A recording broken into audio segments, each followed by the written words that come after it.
Our message affirmation today is God's good is ever present in my life. And we know in New Thought that that is in fact the truth. God's good is always present in our life.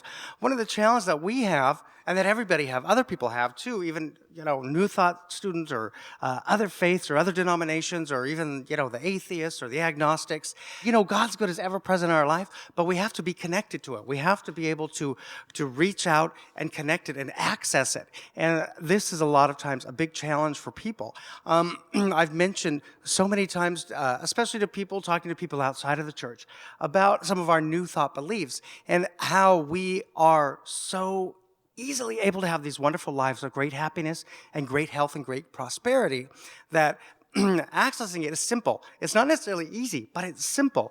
And when I explain this to people, I think that they turn away because they think it is too. It's just, that doesn't make any sense. Nothing could be that simple or that easy.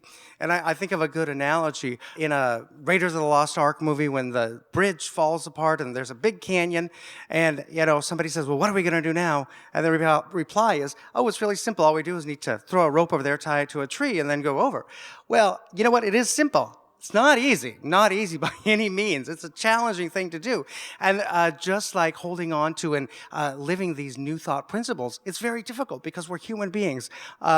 We encounter a rude person in the supermarket and we begin to think rude, negative thoughts. Or, we have an altercation with a family member, or we find ourselves up against a financial challenge and it's hard to know where we're going to overcome that. And just to sit back and say, you know what? I have faith in God. It's going to all be resolved to its very highest good is a very, very challenging thing to do.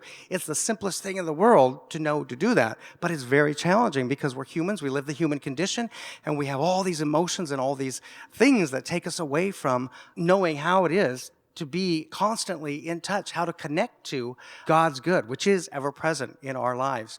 The fact is that it is always there. And a lot of you may remember Pastor Mike used to always use this wonderful analogy about the coffee maker. You can have the coffee maker full of water, the coffee grounds, everything's ready to go, but unless you plug that in, you aren't getting any coffee. And you know what? It's the same with God's good being ever present in your life. Until you connect to it, it's there, but you know what? You're not connecting with it. The ways to connect are the things that we do here every Sunday. When we meditate, we connect with God. We connect with that higher source. When we use our positive affirmations, we turn our minds around. We get our minds thinking these wonderful positive things, and that's the way that we connect with God. Also, when we pray and when we do our responsive reading. All these are the different ways that you connect with God. And again, it's not that complicated. If you sit back sometimes and think about it, it's mind-numbingly simple what we need to do to be connected with God and to be connected to the good of God that's always present in our lives. But again, it's not easy. It's simple, but it's not easy. So I was thinking as I was preparing for today's message, this is such a great time for us as we're about to enter the new year. This is a great time to talk about this. Being connected to this ever-present good and how we can do that. And one thing we did, like when we went through our meditation today, we talk about releasing all of the challenges, releasing all of the bad things from last year. Let's not hold on to them as we move into the new year. If somebody slighted you or your friend said, unkind words to you, or your boss or your coworker or your neighbor, or, some challenging thing happened, it's good, we know, to look back at these challenging things as building blocks. They build us up. They took us to the next place we needed to be. Now we need to let them go. Don't hold on to them, because the more we hold on to them, the less we are connecting with God's ever-present good. So as you go through this year, start to think to yourself, what do I need to do to let go of these things? I need to put the old out and only express myself in the new. And we need to be guided by these things. And we read, of course, after the birth of Christ, when the wise men came to look for Christ, the king at that time, Herod, had said, go and find him and come back and tell me where he is. Because, of course, he didn't want there to be any other king. And so it was his plan to kill this newborn child. These wise men, they knew to look for the star and to go and find him. But they also had that divine guidance from God. And after that, they left. They didn't return back to the king. They left with that knowledge. And we also read in the scriptures, the same thing happened to Joseph. In his sleep, God said, okay, now your son is born. It's good. Now you need to get up and go to Egypt. You got to get out of here. because you know what? This jealous, vengeful king is going to come after you. Connecting with God connected them to the ever-present good because, as we know, obviously they escaped, and Christ lived to grow up and be this wonderful teaching man because Joseph and because these kings, because all of these people, we see that they were connected to the good. And we know that it wasn't easy for them. We know it was a challenge. Obviously, if you're running across the desert for your life with a newborn on a burro and you have this worry that this king and all his men are after you and they want to kill your son, that's got to be a very daunting challenge to go through. But he adhered to his connection with the divine, with God, and of course it took him to these greater things. So as you approach the new year, remember that at all times, in all circumstances, you want to be connected to God's ever-present good. And one of the ways that we do that is because we've got to be connected with him. And a good way to connect with him, because we as humans in our current lives, we've got to get rid of this baggage that we carry around.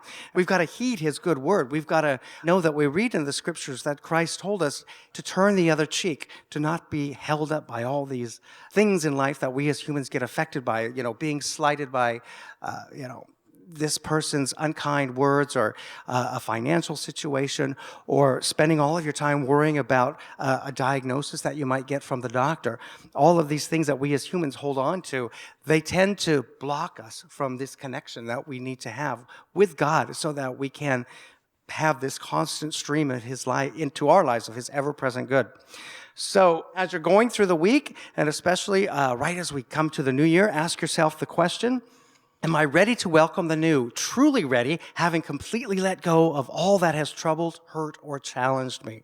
And this is very important because these are the things that they hold our mind, they hold our consciousness back, and they interfere with that connection to the divine that we need so that we can have God's good ever, ever, ever present in our lives. So as you're going through your week, look at all the things. It's a good time to sit down and examine. And if you get a few moments, we talked about these tools that we use. We know that meditation is such a wonderful, wonderful way to connect with the divine.